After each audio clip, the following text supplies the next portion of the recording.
Hola, buenos días. Soy Silvia, profesora de Oposiciones de Trabajo Social del Centro de Estudios Máster D, y en esta sesión vamos a dedicarla a la segunda parte de los supuestos prácticos de trabajo social que nos encontramos en las oposiciones.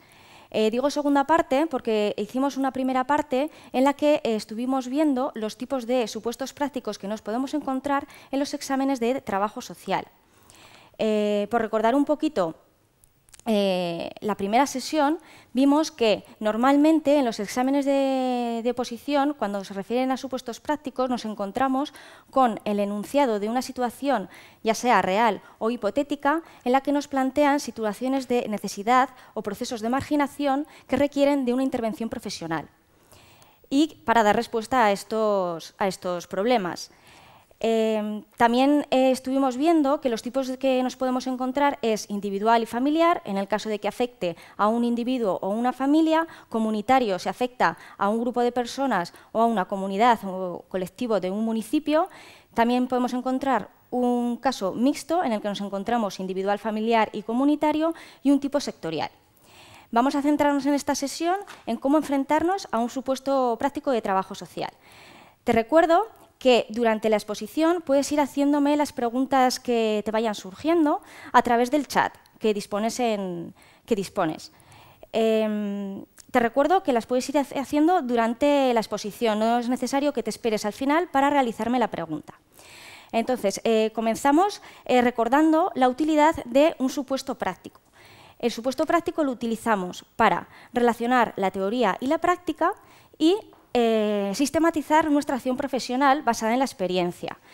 Por lo tanto, el relato de nuestra intervención debe ser lógico, racional, con unos conceptos técnicos y profesionales, y debe ser secuencial, coherentes y relacionando elementos entre sí.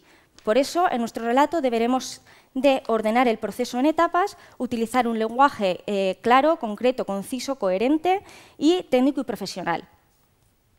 En la resolución del caso práctico tenemos que tener en cuenta las etapas del proceso: el conocimiento de la realidad social, la interpretación técnico-científica de la realidad social, la estrategia de acción profesional, la ejecución y la evaluación, que seguro que te suenan porque son nuestras etapas del proceso metodológico del trabajo social. Pero antes tenemos una preetapa a la que tendremos que dar respuesta al inicio de nuestro supuesto práctico. Se trata del encuadre institucional profesional. ¿Por qué? Porque yo tengo que saber desde dónde estoy interviniendo. No es lo mismo intervenir desde un centro social, desde un centro municipal de servicios sociales, que intervenir desde un centro de salud o intervenir desde un albergue municipal.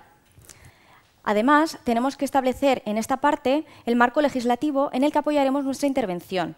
Con el marco legislativo lo tenemos que nombrar brevemente. Por ejemplo, la Constitución española, que es básica, el Estatuto de Autonomía, la Ley de Servicios Sociales de la comunidad autónoma que corresponda, y después, en función del caso, pues señalaremos aquellas normas que nos hagan referencia y que necesitemos para apoyar nuestra legislación.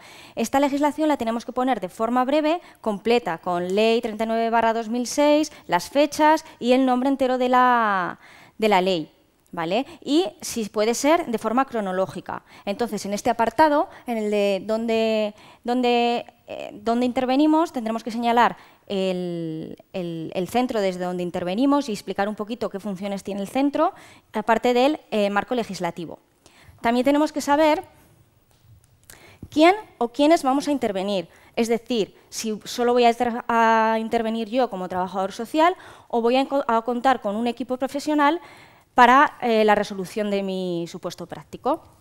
Y por último, tenemos que saber sobre quién o quiénes vamos a intervenir, es decir, tenemos que identificar quién va a ser el usuario y cuál es la demanda.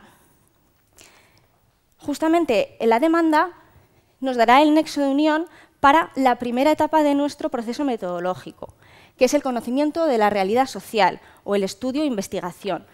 ¿De qué trataremos? La finalidad de esta etapa es conocer qué está ocurriendo, dónde está ocurriendo y de qué forma ocurre. Para ello, puedes dividir todos los datos que tengas y que necesites obtener a través de áreas de necesidad.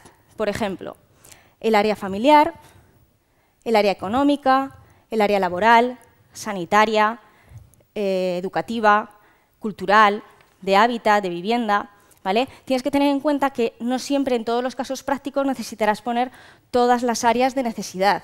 Pues depende del caso práctico, pondrás unas áreas u otras.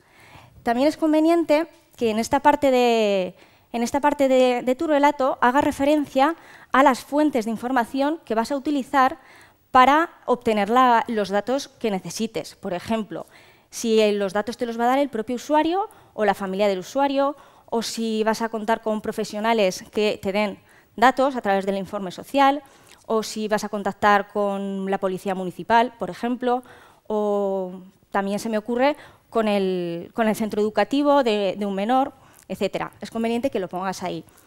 Precisamente los datos que obtenemos en esta fase, en la fase del conocimiento de la realidad, nos llevarán a la siguiente etapa del proceso metodológico, que es la interpretación técnico-científica de la realidad social, o lo que es más conocido, el diagnóstico social.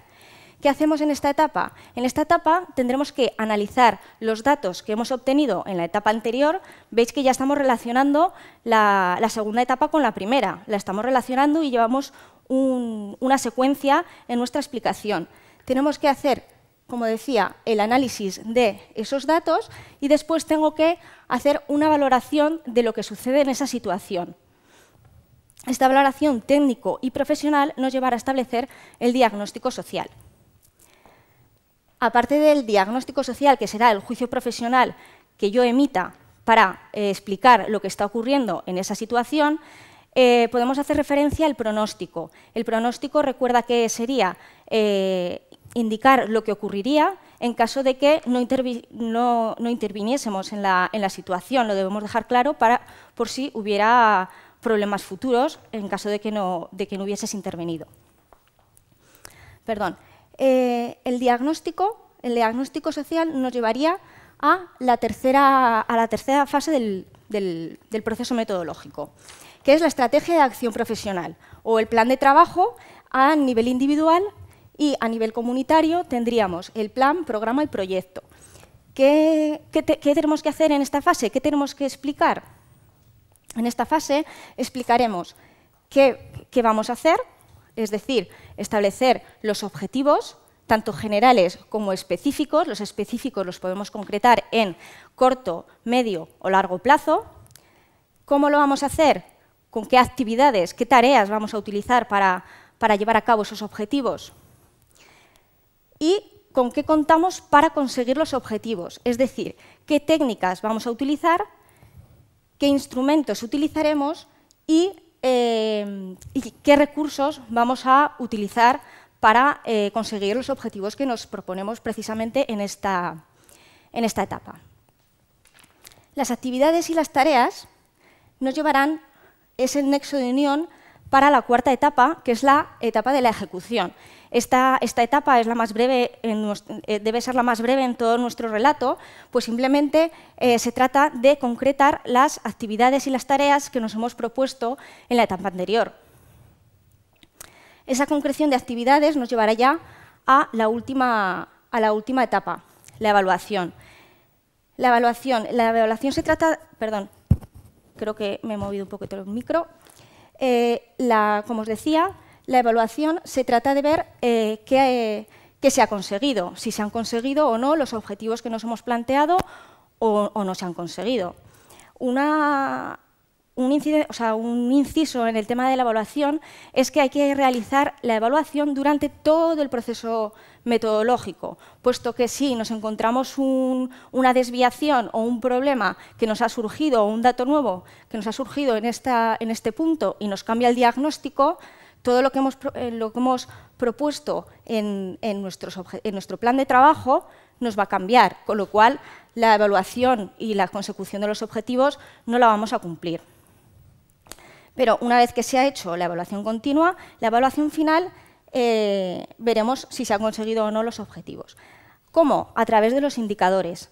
Los indicadores que, como sabes, pueden ser cuantitativos o cualitativos. Por ejemplo, cuantitativos, pues el número de entrevistas que hemos tenido con el usuario o el número de entrevistas de trabajo que ha conseguido el usuario. A ver si se me ocurre alguna más. El número de trabajos que ha obtenido, etcétera. Y cualitativos, pues será pues, si hemos obtenido una prestación económica o no, si ha conseguido integrarse en un grupo o no, si el grado de independencia del propio individuo o el grado de consecución de las habilidades sociales, etcétera.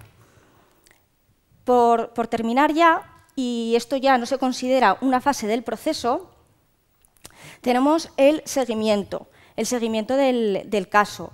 Eso solamente lo haremos si procede. Habrá casos en los que sí que se necesite ver cómo va el desarrollo de nuestra intervención profesional una vez que hemos finalizado y en el caso de que lo hagamos tenemos que marcar cada cuánto tiempo vamos a hacer el seguimiento y las áreas de seguimiento en las que vamos a hacer el seguimiento, propiamente dicho. ¿Vale? Por ejemplo, pues voy a hacer el seguimiento a los 3 meses de finalizar la intervención y las áreas en las que voy a hacer el seguimiento es en el área laboral y la familiar, por ejemplo. ¿Vale? Con esto vamos a recordar un poquito todas las etapas de nuestro proceso. Acabaríamos de enfrentarnos a nuestro caso práctico, si hemos reflejado bien todo ello.